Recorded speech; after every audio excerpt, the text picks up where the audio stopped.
Hi, thank you for joining me today. I'm Amanda Fowler of Inspiring Inking. Welcome to my craft room. In today's video we're going to be making this very sweet little gift bag. So let's turn the camera around and get crafting. So here is the little bag that we are going to be making.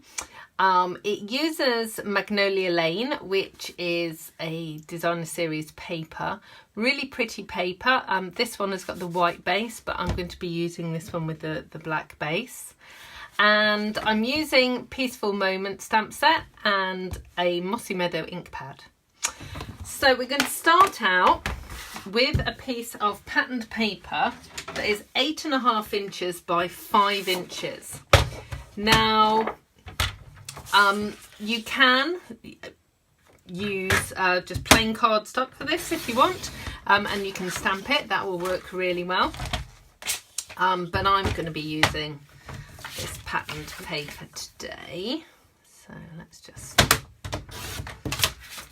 slide there. Now I know I can use my trimmer to score, but if you've seen any of my videos before, you'll know I love my Simply Scored board. And yeah, I just always use it. So with the 5 inch at the top, so that's the small side at the top, you want to score at 1 inch.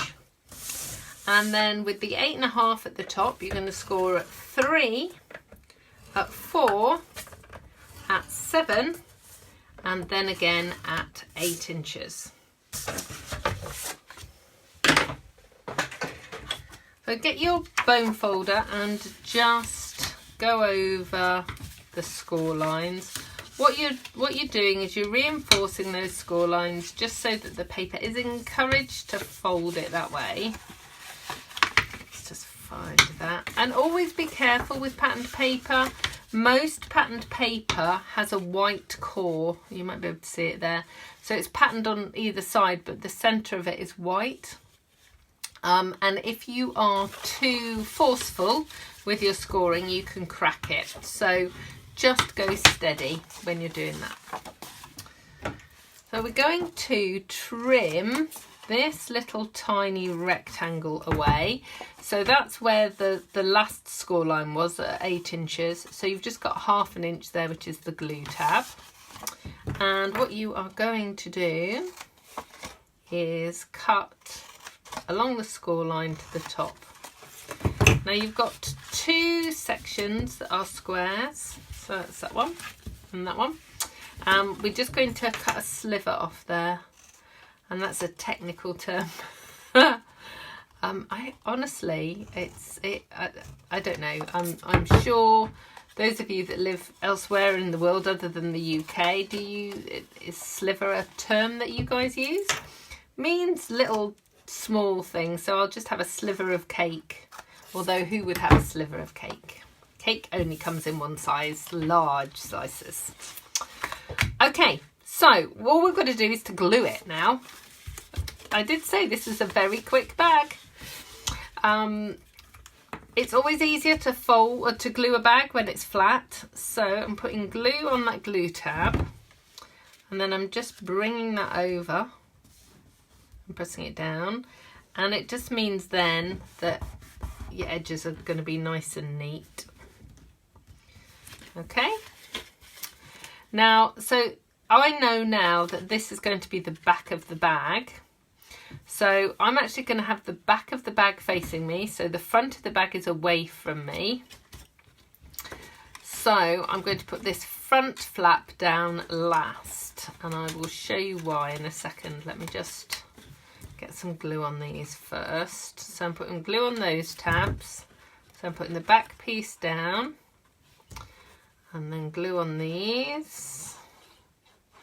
Put plenty of glue on, and then hold it down. And if you put your hand inside, you can also just press it down from the inside, or just make sure that the glue has stuck. So the back of the bag, so that's where the glue tab is, that's where the seam is, and this, so the front of the bag is seamless going all the way around, whereas on this side you've actually got a glue tab, the glue tab, so I want that to be at the back as well.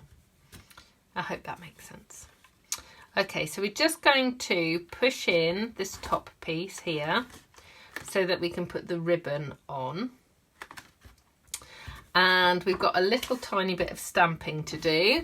So let me just get the Mossy Meadow.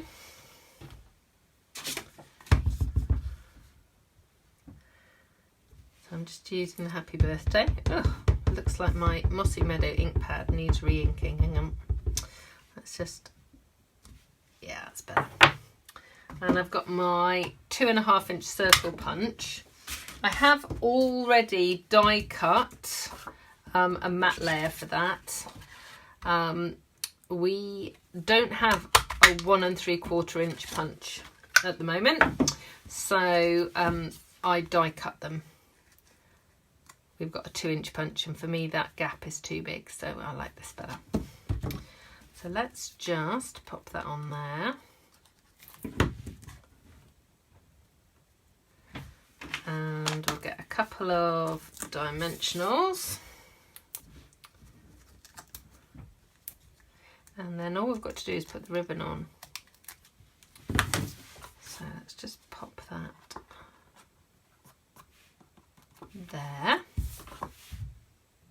Now before I put the ribbon on, I am just going to use the snail on the back of the bag, and because I've already made it, I'm just going to stick my fingers in there just to get a little bit of snail on the back. It's just to anchor this ribbon. Now if you'd seen a video that I did, it was actually a Facebook Live recently, I was trying to tie a ribbon on a card and I failed miserably. So probably something to do with the fact that it was live and there was lots of pressure for me to do it.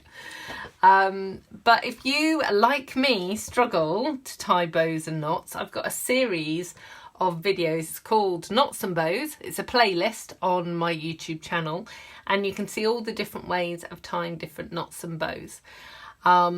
So the bow that I'm actually going to do now is what I call my upside down bow, and I'm hoping that I'm going to be able to do it on camera.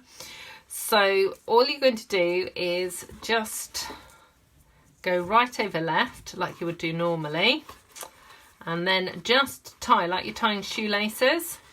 But because the project is upside down, what actually happens is the tails of the ribbon, we're going to be able to turn them around.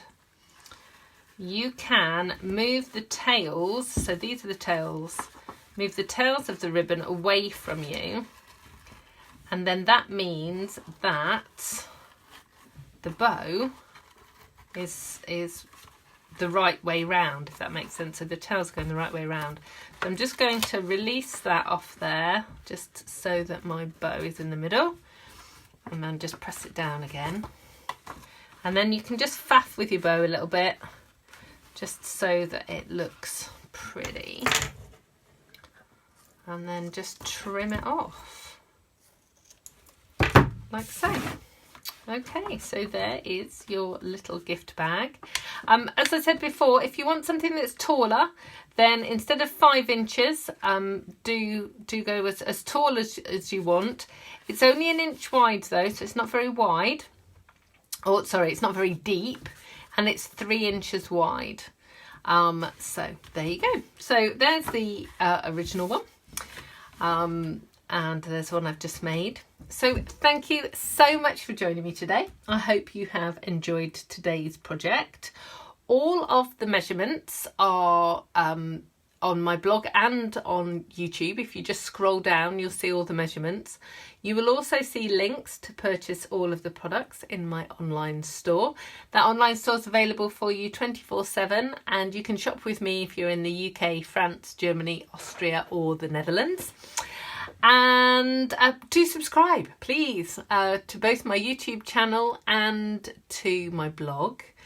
If you are subscribing on YouTube, make sure you click the bell. That means that you'll get notifications when I have got new projects for you to see. I hope to see you again soon. Goodbye.